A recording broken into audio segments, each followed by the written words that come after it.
thousands dead, millions displaced.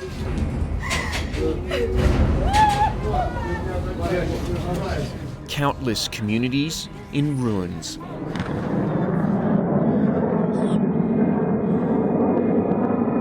As Russia unleashes destruction not seen in Europe since the Second World War. Security professionals are trying to figure out how to keep people safe. I have not seen a situation that has created this much fear. Adam Conway is the emergency management team lead at the University of Alberta, an institution with over 40,000 students in facilities around the world, including Ukraine. His team is doing everything possible to stay in touch with people trapped in the war zone. To say to somebody, I can't do anything to assist you to get out of Ukraine, but I will remain here. I will remain in contact with you. If there's nothing else, that support exists. In the second part of our discussion with Adam, we look at how crisis management is handled during a conflict, the importance of ditching corporate language when reaching out to someone, and why you should be preparing for the situation to get even worse. We played a role in World War I. We played a role in World War II. Are we ready to play a similar role?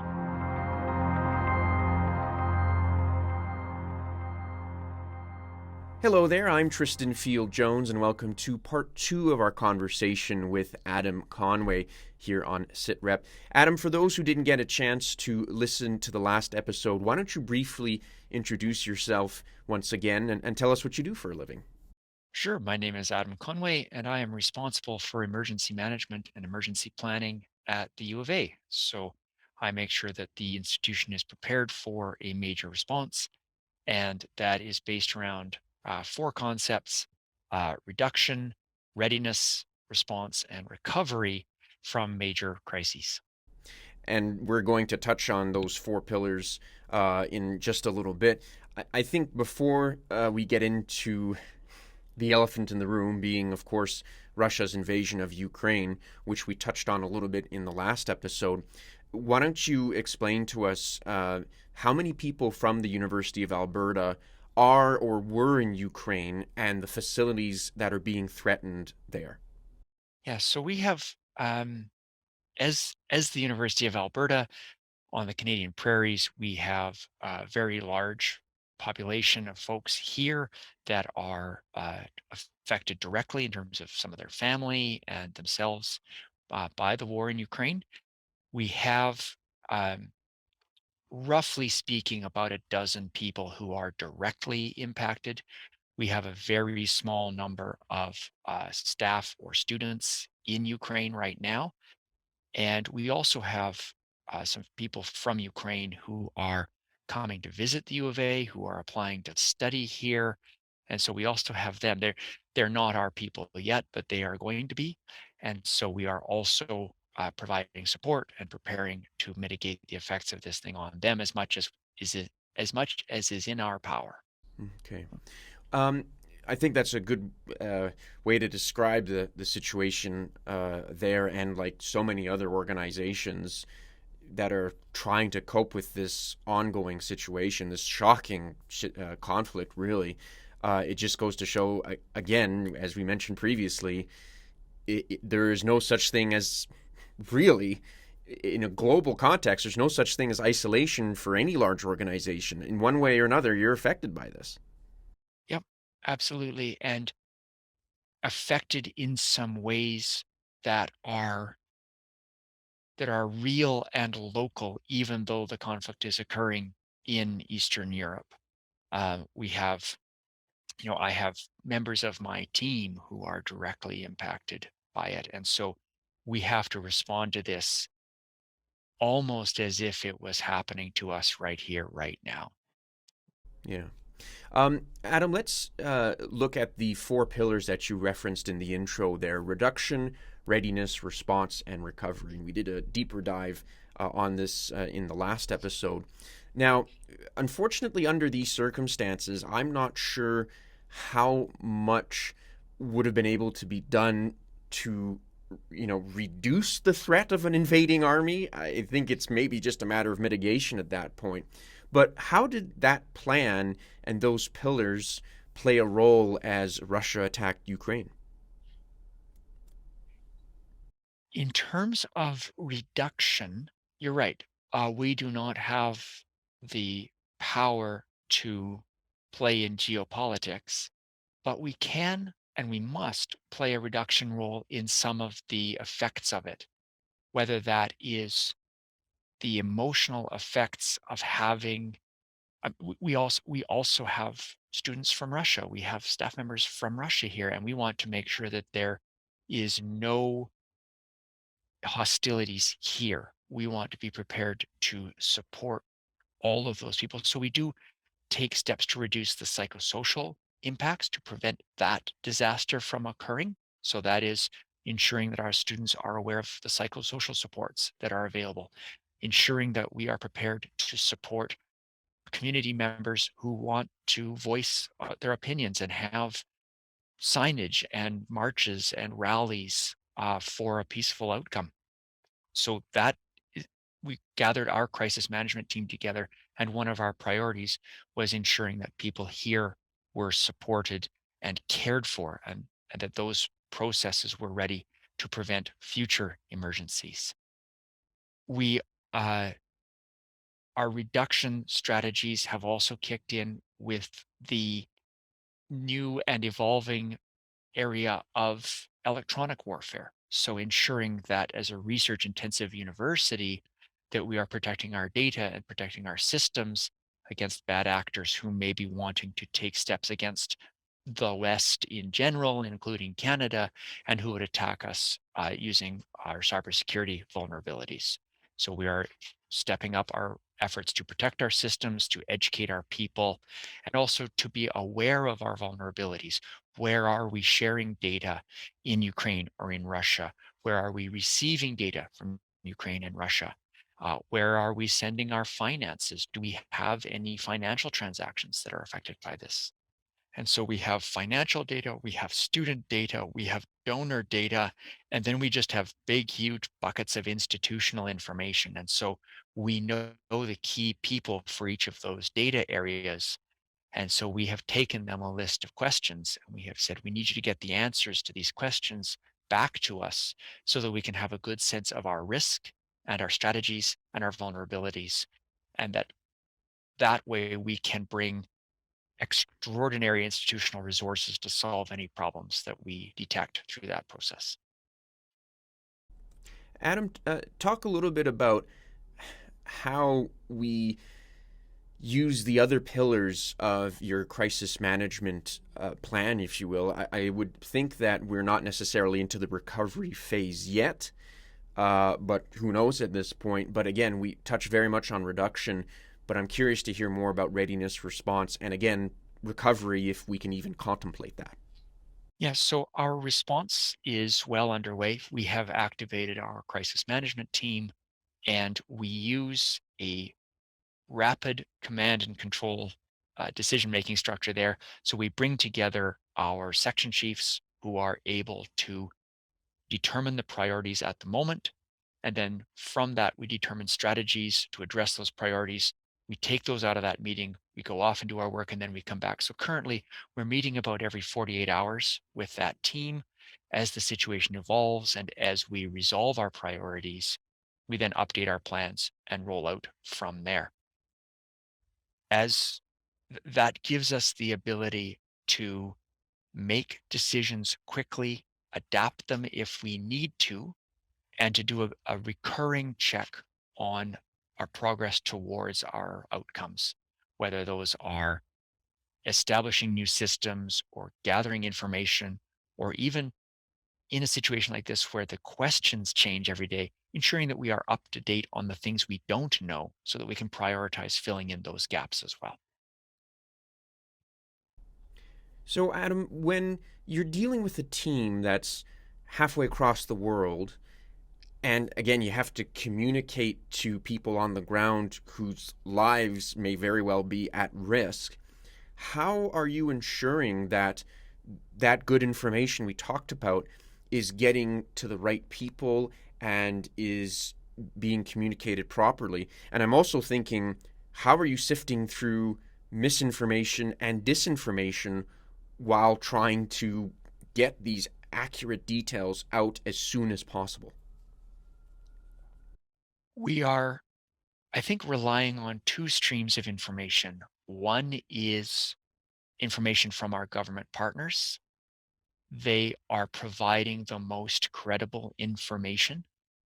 The most valuable information is probably coming out of the second stream, which is the local individual information from the people who are there. So I have been in direct contact with the folks from our community who are in Ukraine on a personal first name basis, so that I am able to get from them the information that is most important to them for getting the support that they need. We take their knowledge or their requests or their situations, we lay that over the information from government, and then we're able to go back and say, okay, here is the process for rapid immigration. Here is the process for processing tuition payments. Here's the process for receiving scholarships.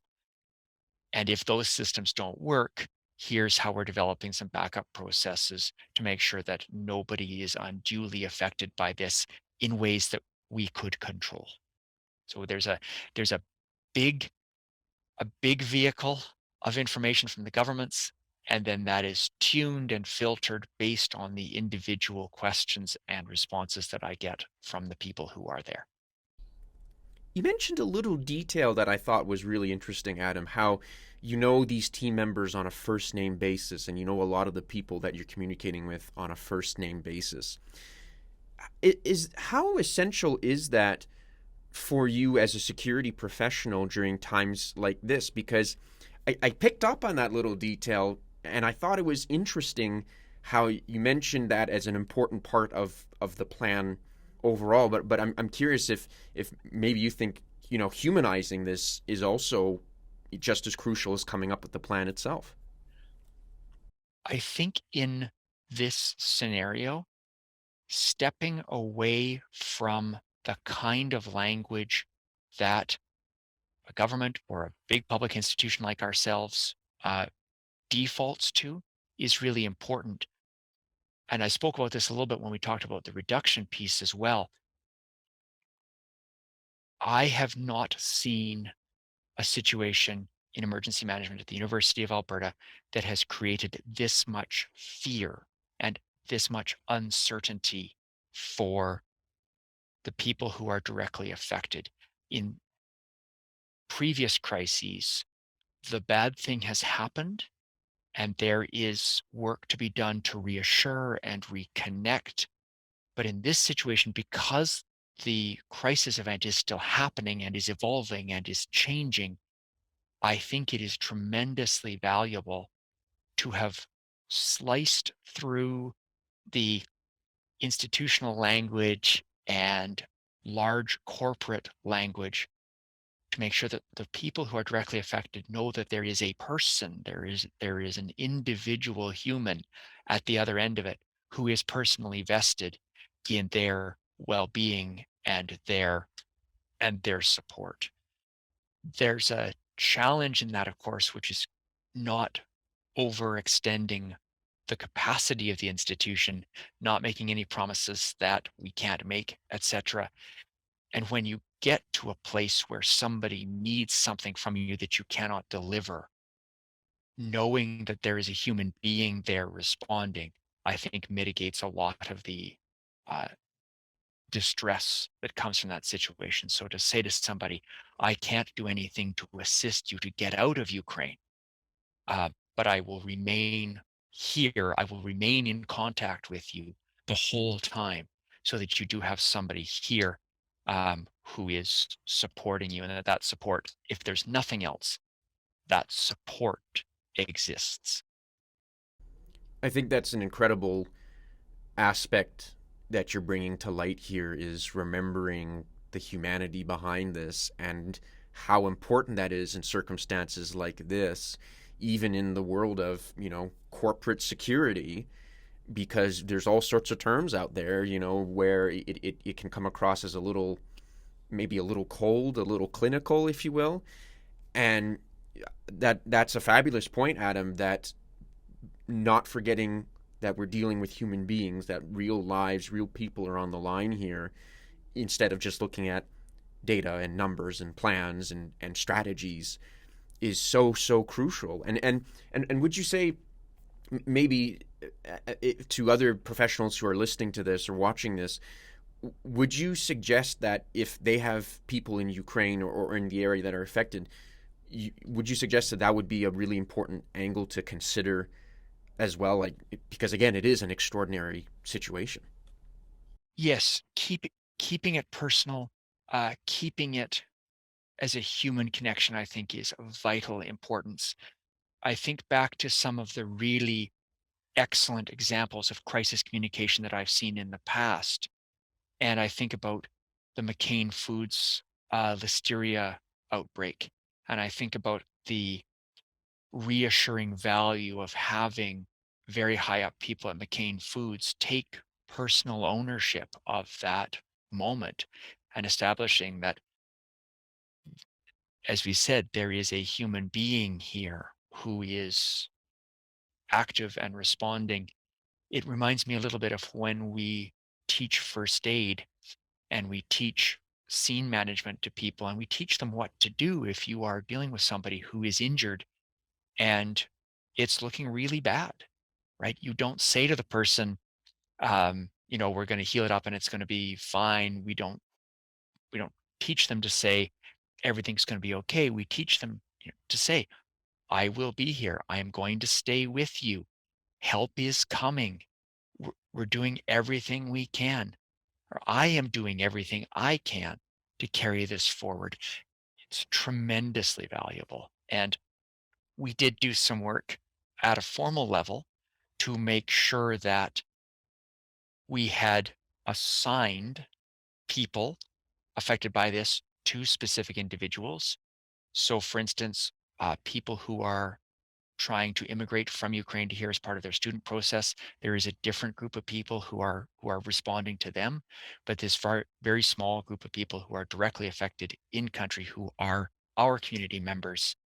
Um, Corporately, we have made a corporate decision that I will follow up with them, but my follow up with them is not corporate; it is personal.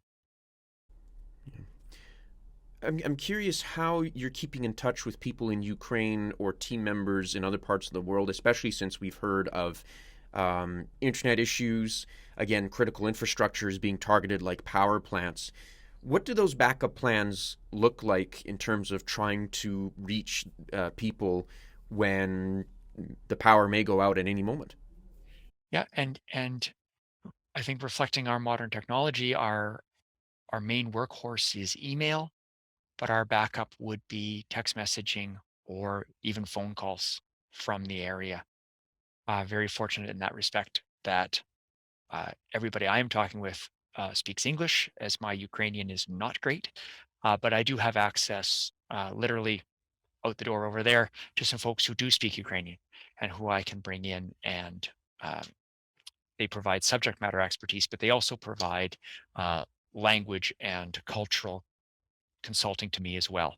So fingers crossed at this point, email is continuing to function for us. If that does not continue to function, then we would wait to receive SMS or phone calls. We have also let people know some backup numbers. So our security dispatch provides 24 coverage and is listed in a lot of our off campus response plans already as the best people to call if you don't know who else to call. And so we've reinforced that message as well to folks in Ukraine.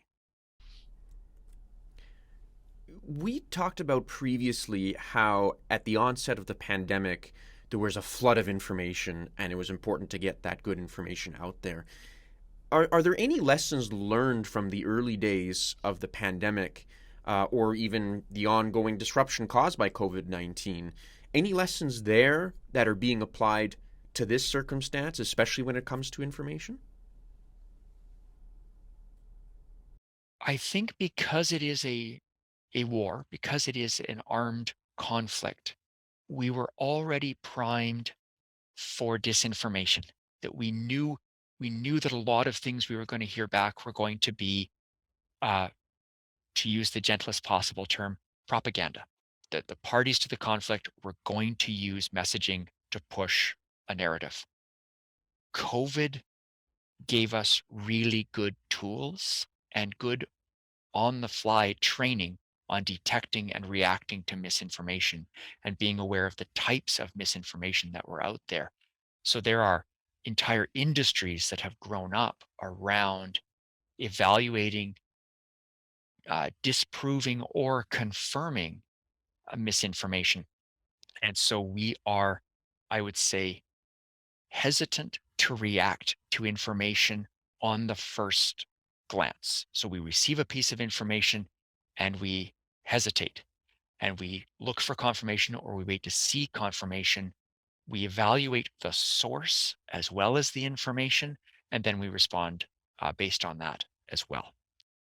Not an intended consequence of COVID, and possibly not one that reflects well on humanity, but a valuable one for an armed conflict situation. Well, and touching on that as well, I mean, as if a pandemic wasn't bad enough, as if we didn't deal with enough civil unrest, enough disinformation, supply chain issues, inflation, mental health. I mean, the list goes on and on. And now the largest conventional war since the Second World War breaks out. Everyone's exhausted. Everyone's tired. We're all sick of these circumstances. And I can't imagine, Adam, what it must be like for your team just dealing with one crisis after another, after another, after another. So this is a discipline-wide problem in emergency management. Nobody yet has solved this issue, and as always in emergency management, the looming threat will be climate change. So if we do not figure out how to be a resilient discipline now or as soon as possible, we are going to run out of time. When I started in this field 20 years ago, there was very much an idea of a wave, and the emergency would occur and you would respond, and then the response would decelerate and you would slide into a recovery process. You would rebuild and restock and refresh and retrain, and then you would be ready for the next crisis. Um, what is happening now is it is a series of waves. So as we exit, fingers crossed, as we exit COVID, we are already into Ukraine response.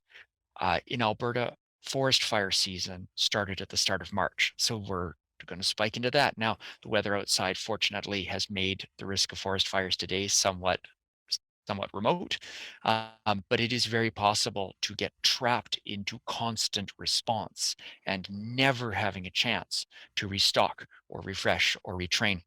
And though I try every day not to use any sports metaphors, I think if we look at this a little bit like an ongoing game of hockey, and the key thing there, of course, is that you take players off the ice and you put them on the bench, and that is their chance to rest and refresh, and even to a certain extent, retrain.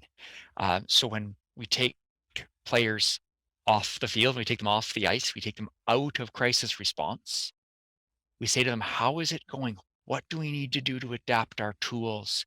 And then we adapt those tools in real time. So we say, okay, this particular meeting structure isn't working. So we're going to move to a new meeting structure right now. To do that, to pull that off, you have to have very good written documentation, because when you make those changes, you have to know where you're making them. And if I may belabor the metaphor, the coach behind the bench has got a picture of the ice and they're drawing on it in real time as the game goes on. We have admin process binders, we have monthly and weekly checklists, and we adapt those as we go along because we have them written down. If we were running off the running off the seat of our pants, becomes very difficult to make those deliberate changes and to track why a change was made. How's your team doing overall? On an individual level, I think at the University of Alberta, each one of our responders is doing very well. I think our departments as entities are quite stressed. And they're stressed by a couple of things. I think it's the ongoing effects of COVID. Um, we still have a higher proportion of the community who are ill. And of course, that takes people out of work. If that's them or their kids or a loved one, that has a knock on effect. And their work is then taken up by other members of their community. So the departments are stressed and are fatigued. The individual people, I think, are in quite good shape. There will come a time, hopefully fairly soon, where we get down to a lower level of activity. And then what we're going to have to do is take some strong, intentional, they're going to feel really rigid steps to ensure that people are resting. So we've had folks who supported our students when the Ukraine Airlines flight was shot down in Iran. From there, we went to COVID response. From there, we went into Ukraine response. People have, I've seen the same faces around the table for a lot of those emergencies. And those people will need weeks of time to fully relax, rest, and restore. And as an institution, we need to be prepared to provide support to them so that when they do rest, we are not simply piling their work up for them to return when they come back, because then it's not really a rest. Adam, unfortunately, a lot of people are concerned this war could grow and involve maybe more, even more countries. It's a dark possibility to contemplate, but are other University of Alberta facilities around the world re examining their security plans in case conflict erupts elsewhere? And regardless if it's related to Russia's invasion of Ukraine. Always, we maintain a very open mind for the worst possible outcomes. And so we do train and plan and orient our people, whether they're students traveling or staff traveling or our research facilities around the world. Those generic plans and procedures, I think, will carry us through this. The the piece that is not, I think, part of our day-to-day safety and security work is what to do if there is an increase in our community members uh, going to the war. Uh, that sounds like something you would have said back in 1939 or 1940, but it is a possibility. And we, as emergency managers, we are the department of what if things get really bad. And so we do need to think a little bit now about how our institutions will react if we have a group of students or a group of any community members who are called on personally, or if they are, in some cases, dual citizens, or God forbid, if Canada gets involved militarily and we say, this is now a national response. What is our role as a university going to be to that? We played a role in World War I. We played a role in World War II. Um, are we ready to play a similar role in the event of a major war again in Western Europe? Boy, uh, it's an unfortunate, again, it's a dark possibility to consider, but I think, Adam, as a security professional, as a crisis manager, it is sadly something, unfortunately, you have to consider. And I would think that it's not something we want to talk about. It's not something necessarily we want to think about, but this is probably advice that security professionals in any large organization anywhere around the world should also pay attention to, the things you just mentioned.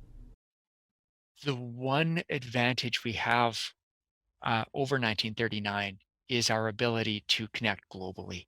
So for emergency managers, crisis management, uh, registrars, university presidents, everybody to consult with colleagues internationally and say, what are you thinking about? What are you seeing?